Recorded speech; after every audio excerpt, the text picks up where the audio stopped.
Unrivaled League needs Caitlin Clark, and they are preparing to offer her a massive. Since ESPN just revealed another huge article on Caitlin Clark's unmatched offer, the WNBA is currently in full-blown panic mode. Let's face it, the WNBA saw this coming. Caitlin Clark is the sole bright spot who has been driving the WNBA to unprecedented heights, but what did she receive in return? Oh, a ridiculous $775,000 raise on top of a complete package of physical and racist harassment, all while earning millions of dollars for the league. For having to move their venues when she comes to play, and she's getting paid like $75,000 a year. She should be one of the top paid players in the world just for the sheer numbers that she's brought. However, the Unmatched recognize the worth of a true star and are not only providing her with a safe haven where she will be honored, but they are also paying her for her talent. There will be no more hurtful remarks or disparaging remarks about her skin tone. Let me tell you the specifics. I promise it is well worth the money. It has also been reported that Unrivaled 3-on-3 League offered Caitlin Clark significant equity in the league and a salary that is over $1 million. So, ESPN made the shocking announcement that Unrivaled, a major international league, had offered Caitlin a staggering $1 million for just 3 months. This isn't a seasonal salary, rather, it's nearly 15 times what the WNBA was paying her for the entire year, and all they're asking her to do is play for 3 months. Unrivaled is essentially saying, hey, we actually recognize talent and we're ready to pay for it, while the WNBA is over here still acting like she's some newbie on a trial run. Me to something that I've also been thinking about, and I've told you guys in the past that I do work with the. When Caitlin Clark took the court, it was a packed house, and fans were buying her jerseys as if they had disappeared. The following day, Caitlin was a walking, talking revenue-generating machine, and everyone knew it. She was not just playing, she was running a one-woman show that turned the WNBA into a gold mine. Tickets were selling for the highest price possible, and merchandise was flying off the shelves. It has been so clear for so many people the Caitlin Clark effect that she has had on the WNBA this season. We have talked about it so much on this channel. She has raised overall viewership. The worst part is that, despite all of the money she was earning, her real payout for the year was a ridiculous $70,000. Yes, you read correctly. $770,000 was given to the player who single-handedly propelled the WNBA to unprecedented heights. In pro sports, the league was making a ton of money because of her, while Caitlin herself was earning less than some mascots. This wasn't just about selling tickets, she was the face of everyone's merchandise, and when fans turned up for the main event, the WNBA gave her a few pennies and called it a day. But when you're making such a buzz about all of these other players who are joining and you're just not saying anything about Caitlin, or you're not putting aside whatever millions of dollars need to be had to get her into your league, I feel like it was a missed opportunity. Additionally, she was receiving criticism for her skin tone off the court as well. That's correct, the WNBA had her play in what felt like a battlefield, and rather than standing by their biggest star, they left her hanging. Meanwhile, Unrivaled is not only promising safety but also establishing the rule that they won't tolerate any of that bullshit. The WNBA was supposed to be Caitlin Clark's big break, her grand stage to showcase her magic to a national audience, but after just one season, it turned into a battlefield. We're not just talking rough play here, this was practically a brawl, and from the very first game, her opponents seemed dead set on stopping her any way they could, knowing full well they'd probably get away with it.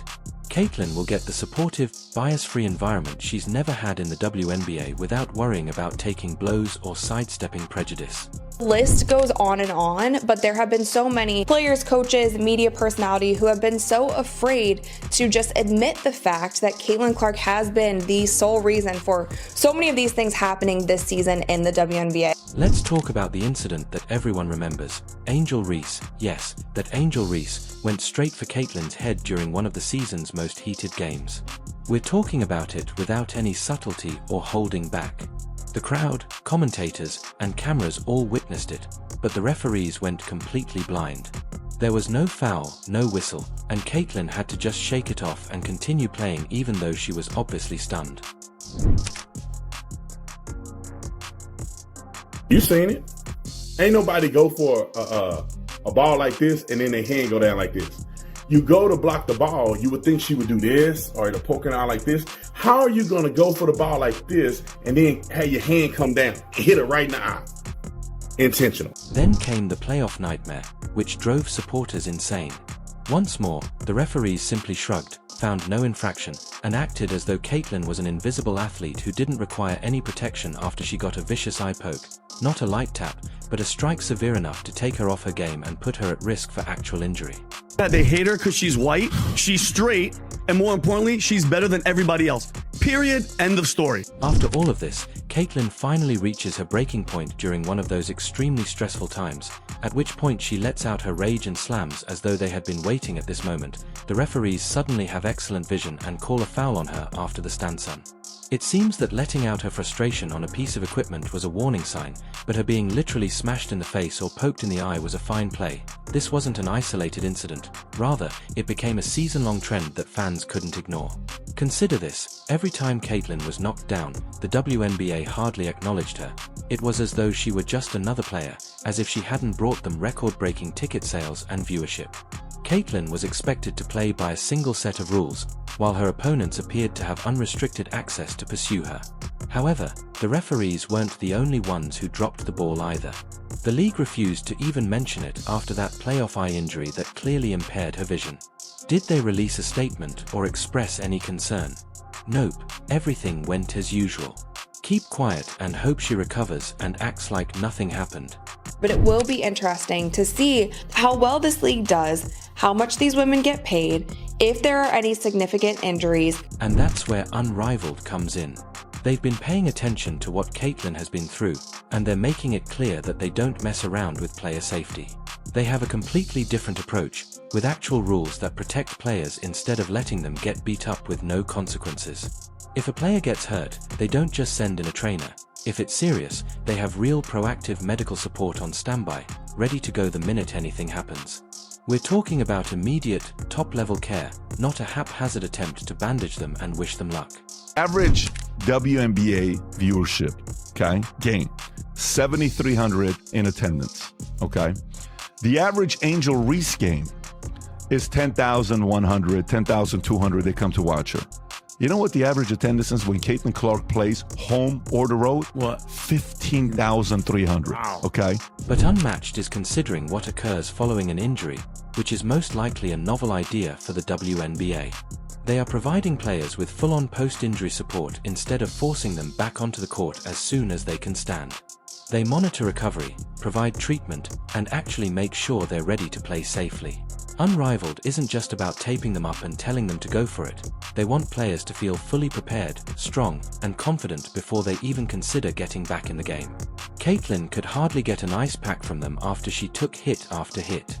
They hate her because she's white, she's straight, and more importantly, she's better than everybody else. Period. End of story. There is more than just the physical assault.